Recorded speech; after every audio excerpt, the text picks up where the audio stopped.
Ryan here, another sound design session, special Valentine's Day edition.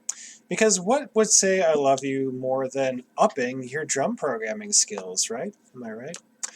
Okay, so what I've got here is I've set up a drum track here called glitch drums. We're going to be going into how to create some basic glitch drums for your work, and I'll show you what I've done with this little simple example. I've got some other tracks here that I've recorded. And I'm going to play a little video of just me recording the bass guitar just because I love playing bass, and bass is just groovy and all that fun stuff. This is all a little departure from some of my other studio stuff that I've been showing you, just because it is so damn cold outside. I've had to kind of stay glued to my computer because I'm surrounded by my enclave of space heaters. So this turned out to be a pretty good thing for showing you guys on a day like today when I can barely move around the studio without freezing. So without further ado, I'll play you guys this bass line, and then we'll dive into how I crafted these glitch drums.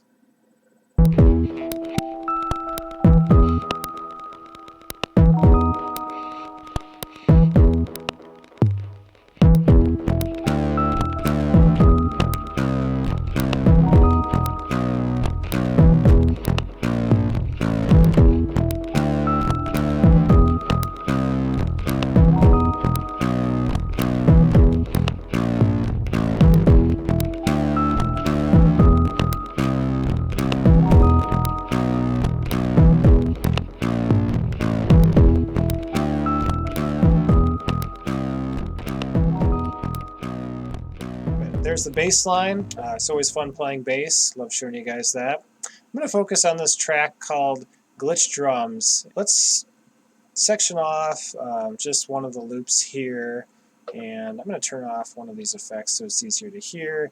And let's just solo that so you can hear what it sounds like raw.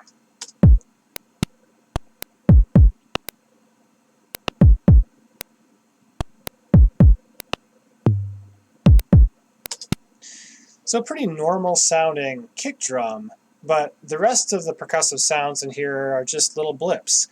So how do we set all this up? So on my glitch drums track, I've got an Ableton drum rack. This is an instrument that Ableton provides. It allows you to load up a bunch of different samples and spread them across keys for a controller, a pad controller, or whatever. And that's exactly what I've done here. I'm going to skip over some of the basics of how I've done this, since there's probably plenty of tutorials on how to do this in Ableton. So on my C1, I've got my bass drum. Probably can't see me, but I'm triggering the key there. And then just above that, up into E here, I've got my little blips. So right there. So if that's what we've got, then how do we make these things? How do we make these little blips? What I've done is I've loaded up the original sounds into my drum rack so you could hear them. Okay, so this sound, this one labeled BD01, that started as this. So you can hear it's a kick drum sound. It sounds like it's from a drum kit of some sort, kind of high-pitched. And if I look at this one, if I look at the chain on it, let's make sure I've got it selected here. Yep. You can see I've just got a small section of the sample looped off, and I've got kind of a very aggressive decay on it. So really that's all you hear is just this attack portion of the sound, and it gives it that blip. That's also what we've done with these other ones here too. So let's look at BD20.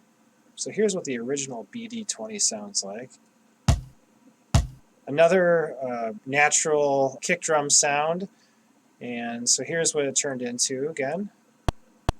And in this case, I'm not even using the attack portion. I'm actually going into the sound itself and just sectioning off a little piece of that noise. Let's see, the rim shot, or our 9/6 rim. So here's what this sounded like originally.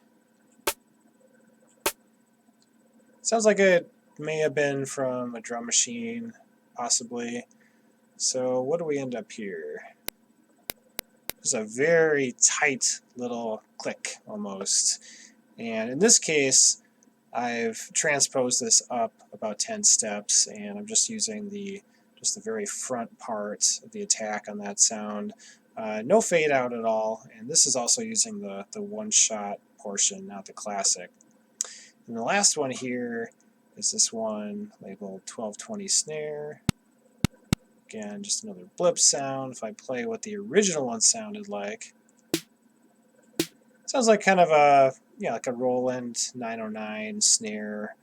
But in this case, I've actually got it transposed down an octave, and I am aggressively fading that out. So it's, again, very, very small section of the attack there that you're hearing.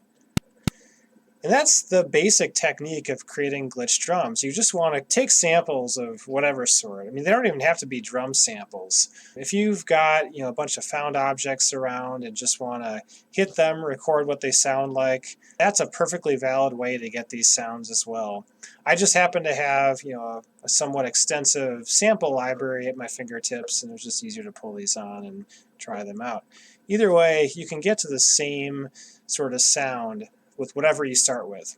The idea is just you take a little section of it. Sometimes you might want to aggressively fade it out. You might want to play with the pitch a little bit.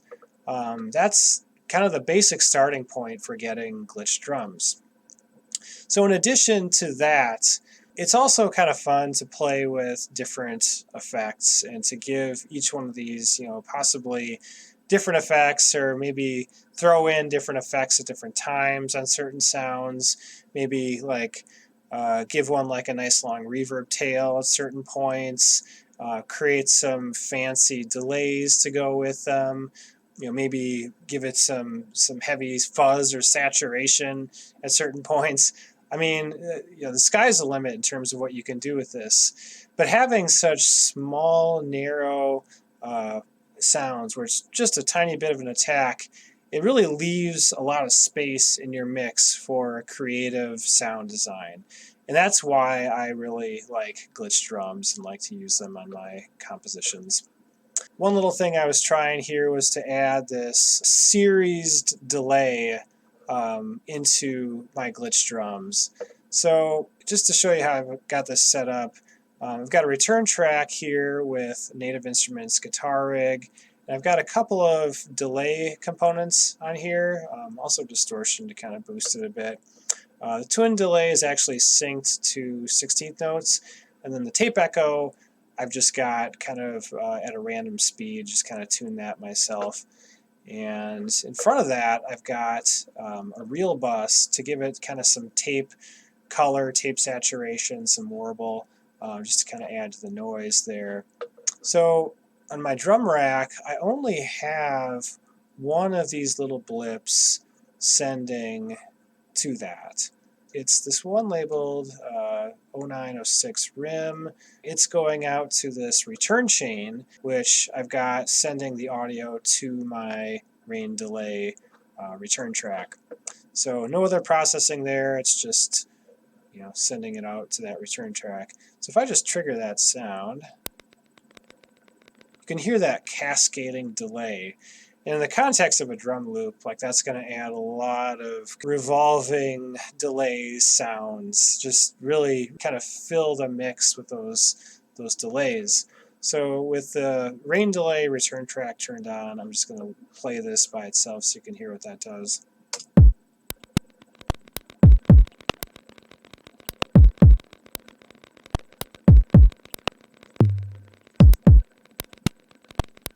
This was just an example. I don't know if I'm ever going to use this for anything. It kind of sounds like some sort of like a spy thriller theme song, 007 type stuff.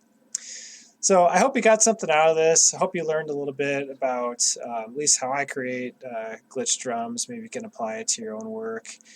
And until next time, peace.